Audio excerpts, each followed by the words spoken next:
A Mesopotâmia, turma, baseava-se principalmente na agricultura, por causa dos rios que banhavam aquela região. Os nossos famosos rios, Tigre e Eufrates. E os excedentes da produção, eles comercializavam com outros povos. O que significa excedente? Gente, excedente é o que sobra, é o que sobrava. Então, o que sobravam, eles pegavam e comercializavam com os povos vizinhos que ali eles tinham. Que nós já sabemos que eram os assírios, os caldeus, os sumérios, os acádios. Eles simplesmente utilizavam esse método até mesmo para expandir e produzir mais na sua produção, principalmente na economia, para que a sua economia ficasse mais forte. Bom, vamos lá. Sociedade. Vamos conhecer um pouquinho. A sociedade mesopotâmia, como nós já sabemos, ela foi dividida em castas, ou seja, não era permitido a mobilidade social. O que significa mobilidade, turma? É você mudar de classe social. Você era camponês, será camponês. Se você vai ser sacerdote, será sacerdote. Então, não havia mobilidade. Pode até ser que lá atrás, algum poderia, vamos imaginar lá, se o sacerdote gostasse de alguém ou tivesse afeição por alguma pessoa e ele iria resolver colocá-lo para auxiliá-lo, ele poderia? Sim, mas isso era muito raro de acontecer. Quem era nobre, era nobre. Poderia um camponês chegar até próximo mais da nobreza? Não vamos descartar essa possibilidade. Poderia, vai depender daquela família, daquela nobreza, quisesse aceitar um camponês, um homem simples, um plebeu, digamos assim. Bom, o soberano, nessa sociedade, ele era o chefe político, militar e religioso. E estava sempre no topo da pirâmide social. E abaixo dele estava quem? Os sacerdotes, os aristocratas e os militares. A base piramidal, a base da pirâmide, ou seja, quem sustentava as demais castas era quem? Eram os camponeses que viviam para trabalhar ali, que trabalhavam no plantio, na colheita, e também, turma, tinha escravos. Uma parcela desses escravos, eles que trabalhavam nas obras públicas, principalmente nos templos. Bom, e na política? Os povos eram governados, o soberano, que ele acumulava lá, como eu já falei, a função de chefe político, chefe militar e chefe religioso. Cultura. A atividade cultural da Mesopotâmia, ela sempre foi intensa. Os mesopotâmicos desenvolveram o conhecimento da astronomia para prever enchentes e vazantes dos rios, bem como para as práticas religiosas. Os babilônicos dividiram o tempo também, turma, em 24 horas, em 1 hora e 60 minutos. E na arquitetura, eles tiveram grandes técnicas e desenvolveram, assim, construções de palácios, assim, belíssimos. Haja vista, vamos lembrar dos zigurates, turma. Bom, e agora vocês vão assistir 4 vídeos. Esses vídeos vão abordar aquilo que a professora explicou, que nós fizemos uma revisão e nós também vimos na aula anterior. Vamos prestar atenção, turma. Que chama Mesopotâmia, nem é uma palavra mesmo do idioma dos caras de lá. Na real, foi um grego. Você acredita que foi um grego chamado Políbio, que ele chegou lá, turistando ali na Mesopotâmia, e aí ele começou a observar que tinha rio de um lado, tinha rio do outro, Só que ele queria saber o nome daquele lugar que ficava exatamente no meio de dois rios, do Tigre e do Eufrates. E aí ele chamou, né, o pessoal de lá. Ei, por favor, ô moço, oi, eu sou da Grécia, eu gostaria de saber como é que chama aqui essa região. Eu não entendo o seu idioma, eu sou da Grécia, portanto eu falo grego. E aí eu gostaria que você me respondesse em grego, qual é o nome dessa região? Aqui? Por isso que não consegue emprego bom, tá vendo? Hoje em dia tem que saber falar grego, amigo. Eu não entendi nada do que você tá falando. Muito obrigado, viu? Obrigado pela sua ajuda. Ai, esse povo, viu? Por isso que, né, não vai pra frente. Por isso que a Grécia é a Grécia e eles estão onde estão. Se eu tô no meio, de dois rios que eu, grego, chamo de Potamos, eu tô no Mesopotamos, no meio de dois rios, na Mesopotâmia. Portanto, Mesopotâmia não é nome de um país, não é um país, é uma região que um grego foi lá e falou, fica no meio de dois rios, então é Mesopotâmia. Inclusive, no mesmo rolê, na mesma viagem, esse mesmo Políbio chega, olha lá um bicho ali no rio, um bicho bem alimentadão, tá ali no rio, que a gente hoje conhece como hipopótamo, ele fala, parece um cavalo. Não sei onde que esse cara tá usando. Mas aí ele falou, parece até que um cavalo, vou chamar de hipo, né? Porque cavalo eles chamavam de hipo. E como tá no rio, potamos de novo, hipopotamos, hipopótamo. Ó que doideira, os gregos também deram nome pro hipopótamo. O que isso tem a ver com a nada? Então, já que a Mesopotâmia é uma região, por que a gente não vem aqui conhecer essa região? Ó, como vocês podem observar, exatamente aqui é a Mesopotâmia. Então, essa região, ela realmente ali, ela conta com dois grandes rios, o Tigre e o Eufrates. E aí, beleza, professor, mas é só isso, Mesopotâmia é rio, mas se não entender a importância dos rios para esse povo, não vai dar para entender nada.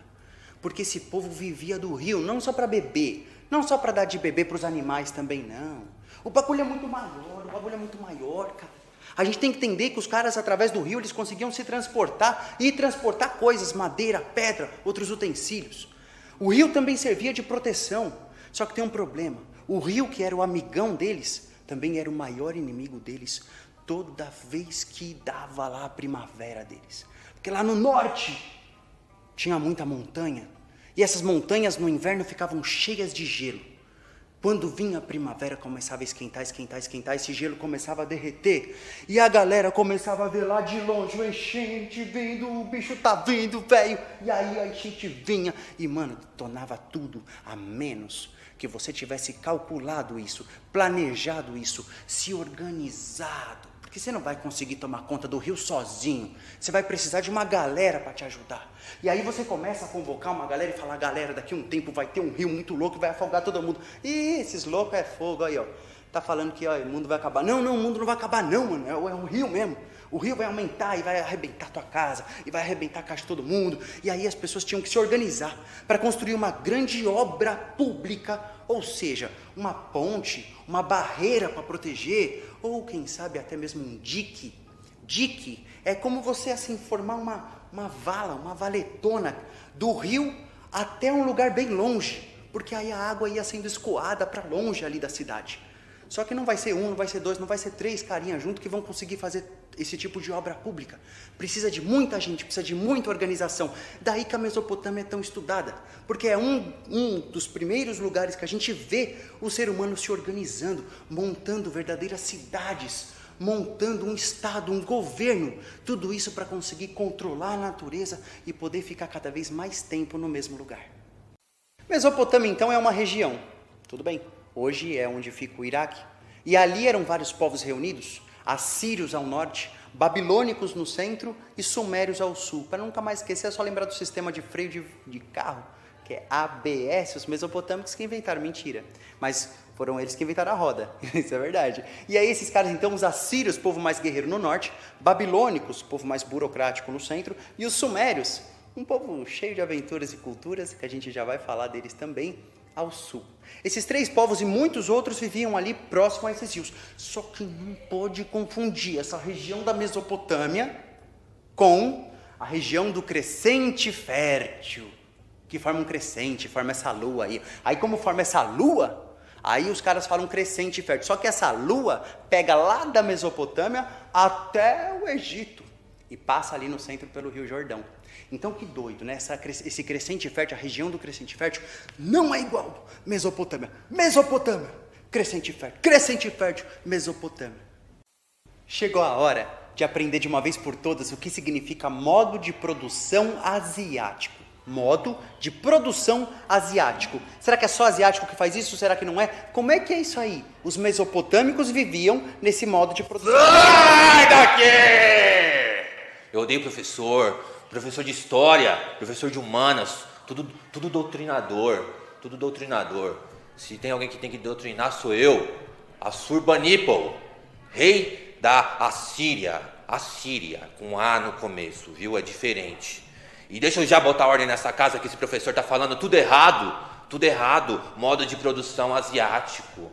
Ai, só porque tava ali, e lá no Egito, é modo de produção asiático também, mas o Egito fica na África. Então por que é modo de produção asiático? Modo de produção asiático, esses professor, doutrina errado ainda, aí, mas tudo maluco. Eu vou explicar pra vocês como que funciona essa parada. Pra começar, eu sou o rei Assurbanipal. Meu bigode cai às vezes. E tudo é meu. Tá vendo? Lá, tudo. A roupa de todo mundo é minha. A água de todo mundo é minha. A terra de todo mundo é minha. É tudo meu. E eu que decido como que funcionam as coisas. Decido como funciona tudo. E eu que divido. Divido aqui, ó. Esse pedacinho pra você, esse pedacinho pra você, esse pedacinho pra aquele ali. Vocês vão trabalhar desse jeito, vão comer aqui desse jeito. E assim, divido igualzinho. Igualzinho não, porque não precisa. Você quer dividir tudo igualzinho? Por que você não vai vai lá pra floresta?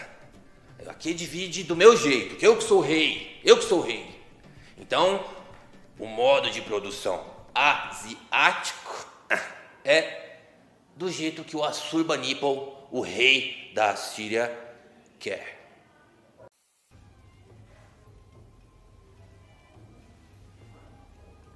O Assurbanipal já foi? Tenho o maior medo desse cara. Ele tem uma fama de ser um tal de arrancador de olho. Ele sai arrancando o olho da galera. Tenho um pouco de medo dele.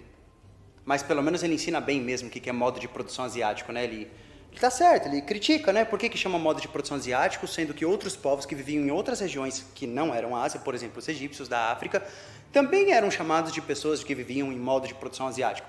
Então é esquisito. De um jeito assim bem resumido, dá para dizer que esse tal de modo de produção asiático é um sistema em que todos os bens daquela cidade são propriedade do Estado. O Estado, o governo, o Assurbanipal no caso, seria detentor de todos os bens, casas, terrenos, tudo, agricultura, tudo que rolasse ali era do Estado, era do governo.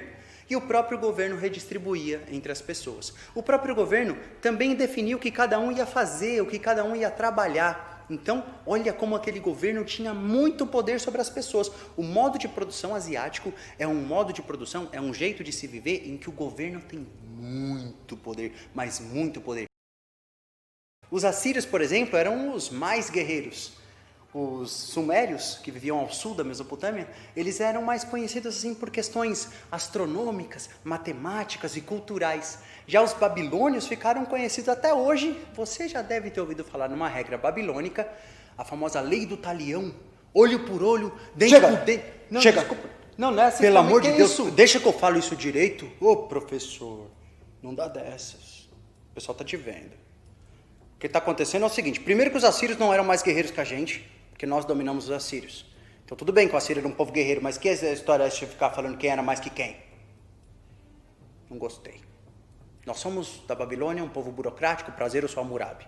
Sou um dos principais reis, desculpa, sou um dos principais reis, e não é à toa.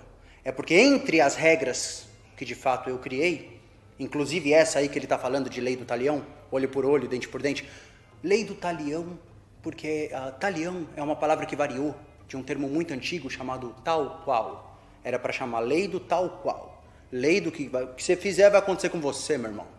Zoou o olho do cara, vai ter o olho zoado. Passou o rodo no cara, alguém vai te passar o rodo também. Então é uma lei muito justa, mas é uma das mais de 200 do nosso código Hammurabi, que é gigantesco, é uma pedrona, mais de 2 metros, não é que nem isso aqui não. Isso aqui é uma estela. Prazer, estela.